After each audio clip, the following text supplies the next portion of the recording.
Hi friends, నమస్తే friends. ఇవాళ మన వంటగదిలో చూపించే రెసిపీ ఏంటంటే మెత్తగా దూదిలా ఉండే ఇడ్లీలని చేసి చూపించబోతున్నానండి. ఈ ఇడ్లీలు సాఫ్ట్గా ఉంటాయి, దూదిలా ఉంటాయండి. హోటల్లో చేసే ఇడ్లీ కన్నా ఈ ఇడ్లీ రుచి చాలా బాగుంటుందండి, చాలా సాఫ్ట్గా ఉంటాయి. ఈ మెత్తటి దూది లాంటి ఇడ్లీలని కొన్ని టిప్స్తో పాటు చేస్తారంటే మీకు కూడా పర్ఫెక్ట్గా వస్తాయండి ఈ ఇడ్లీలు. ఇప్పుడు ఈ మెత్తటి ఇడ్లీని ఎలా తయారు చేయాలో వీడియోలోకి వెళ్ళి చూసిద్దాం. ఈ వీడియోని ఎక్కడ స్కిప్ చేయకుండా పూర్తి వరకు చూడండి ఫ్రెండ్స్, మీకు అర్థమవుతుంది. అలాగే నా ఛానల్ చూస్తున్న వాళ్ళైతే సబ్స్క్రైబ్ చేసుకోండి ఫ్రెండ్స్. ఇప్పుడు ప్రాసెస్లోకి వెళ్ళిపోతాం. ఇప్పుడు ఒక గిన్నె తీసుకుని దాంట్లోకి 1 గ్లాస్ వరకు మినపగుళ్ళని వేసుకుంటున్నానండి. మీరు కావాలంటే పుట్టు మినపప్పునైనా వాడుకోవచ్చు. ఇప్పుడు దీంట్లోకి 1 స్పూన్ వరకు మెంతులు వేసుకుంటున్నాను. అలాగే 1 అరకప్పు వరకు మందంగా ఉండే అటుకులు వేసుకుంటున్నాను. ఈ అటుకులు మెంతులు వేయడం వలన మినపప్పులో ఇడ్లీలు అనేవి చాలా సాఫ్ట్గా దూదిలా ఉంటాయండి, చాలా రుచిగా ఉంటాయి. ఇప్పుడు ఈ మినపప్పు మెంతులు అటుకుల్ని శుభ్రంగా 2-3 సార్లు కడుక్కోవాలి. ఒకవేళ మీరు పొట్టు మినపప్పుతో చేసేటట్టయితే ఇడ్లీని వేరుగా నానపెట్టుకోవాలండి.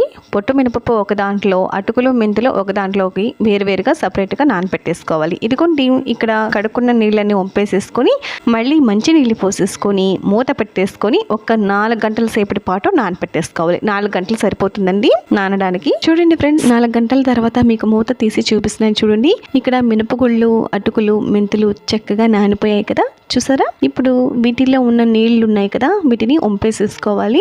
మళ్ళీ ఒకసారి మంచి నీళ్ళతో ఒకసారి కడిగేసేసుకోండి. కడుక్కున్న తర్వాత ఇప్పుడు గ్రైండర్ని ఆన్ చేసేసుకోవాలి. గ్రైండర్ని ఆన్ చేసుకొని 1/4 గ్లాస్ వరకు నీళ్లు పోసేసుకోవాలి. ఈ పత్రాలకి పప్పు అనేది అతుక్కోకుండా చక్కగా తిరుగుతుందండి.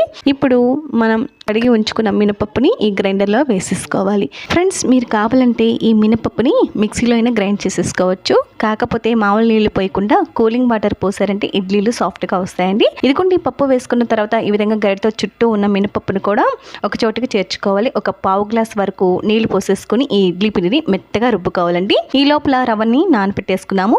ఇక్కడ ఇడ్లీ రవ్వ తీసుకున్నాను నేను. 1 గ్లాసు మినపగుళ్ళకి 2.5 గ్లాసుల వరకు నేను ఇడ్లీ రవ్వను వేసుకుంటున్నానండి. ఫ్రెండ్స్, మీరు కావాలంటే ఈ ఇడ్లీ రవ్వని 1 గ్లాసు మినపగుళ్ళకి 2 గ్లాసుల వరకు ఇడ్లీ రవ్వని వేసుకోవచ్చు.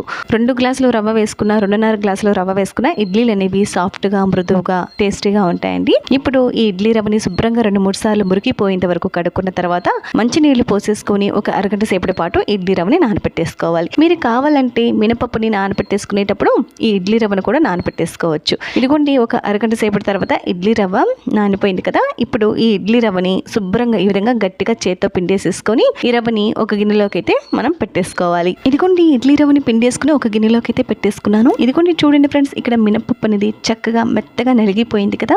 ఇదిగోండి, పలుకు లేకుండా ఈ విధంగా మెత్తగా గ్రైండ్ చేసేసుకోవాలి. మనం ముందుగా 1/4 గ్లాస్ వరకు నీళ్లు పోసుకున్నాం కదా, ఆ తర్వాత నేను ఫుల్గా 1 గ్లాస్ వరకు నీళ్లు పోసేసుకుని ఈ విధంగా మెత్తగా గ్రైండ్ చేసేసుకున్నాను. మన టీ తాగే గ్లాస్ ఉంటుంది కదా, ఆ గ్లాస్ లో పోసుకున్నానండి. ఇదిగోండి, ఇప్పుడు మనం ఇడ్లీ రవ్వని పిండుకున్నాం కదా, ఆ రవ్వని ఈ విధంగా పిండిలో వేసేసుకొని ఒక్కసారి గ్రైండ్ చేసేసుకోవాలి. ఇడ్లీ రవ్వని పిండిలోకి వేసుకున్న తర్వాత ఒక రౌండ్ తిప్పుకుంటే సరిపోతుందండి. ఈ రవ్వ మొత్తం పిండిలో చాలా ఈజీగా కలిసిపోతుంది. ఇప్పుడు ఇడ్లీ పిండిని మొత్తం ఒక గిన్నెలోకి తీసేసుకొని మూత పెట్టేసుకుని ఒక 2 గంటల సేపటి పాటు నేను బయట పెట్టేస్తున్నాను. 2 గంటల తర్వాత నేను ఈ ఇడ్లీ పిండిని ఫ్రిడ్జ్ లో పెట్టేసుకున్నానండి. మీకు మరుసటి రోజు పొద్దున పూట చూపిస్తున్నాను. చూడండి, ఇక్కడ ఇడ్లీ పిండి అనేది చక్కగా పులిసిపోయింది, చూసారా ఫ్రెండ్స్? ఇప్పుడు ఈ ఇడ్లీ పిండిని కింద నుంచి పైకి గరిటతో చక్కగా కలుపుకోవాలి. చూసారా, చక్కగా కలిసిపోయింది కదా ఈ పిండి అనేది.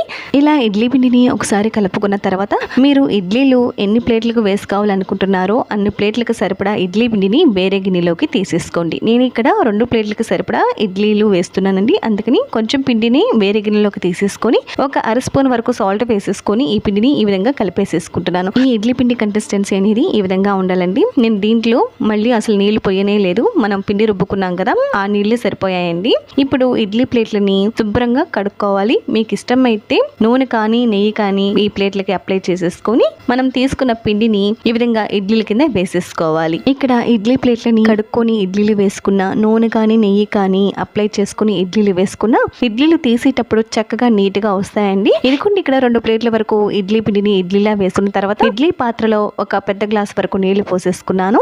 ఇదిగోండి, ఇలా నీళ్లు పోసుకున్న తర్వాత ఈ ఇడ్లీ ప్లేట్లని ఈ విధంగా ఇడ్లీ పాత్రలో పెట్టేసుకుని మూత పెట్టేసుకుని స్టవ్ మీద పెట్టేసుకోవాలి. స్టవ్ ని లో టు మీడియం ఫ్లేమ్ లో పెట్టేసుకుని ఒక 15 నిమిషాల పాటు ఇడ్లీలని ఉడికించుకోవాలి. ఇదిగోండి, 15 నిమిషాల తర్వాత ఇక్కడ వేలు పెట్టి చూస్తే చెక్ చేస్తే పిండి అంటుకోలేదు కదా, అంటే ఇడ్లీలు చక్కగా ఉడికిపోయాయండి.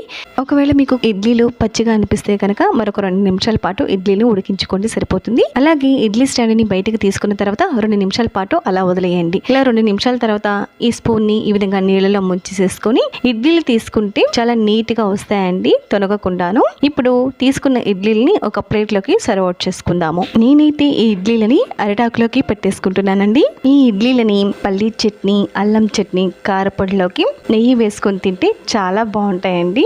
ఇంతేనండి, సాఫ్ట్గా మెత్తగా దూదిలా ఉండే ఇడ్లీలు రెడీ అయిపోయాయి. ఇదిగోండి మీకు ఒక ఇడ్లీ తీసి చూపిస్తున్నాను చూడండి. ఈ ఇడ్లీలు చక్కగా తెల్లగా ఉన్నాయి, అలాగే చాలా మృదువుగా ఉన్నాయండి. చూసారా ఫ్రెండ్స్, ఇలా తుంచిన వెంటనే ఈజీగా తునిగిపోతుంది. చూడండి ఎంత స్పాంజ్ లా ఉందో ఇడ్లీ అనేది.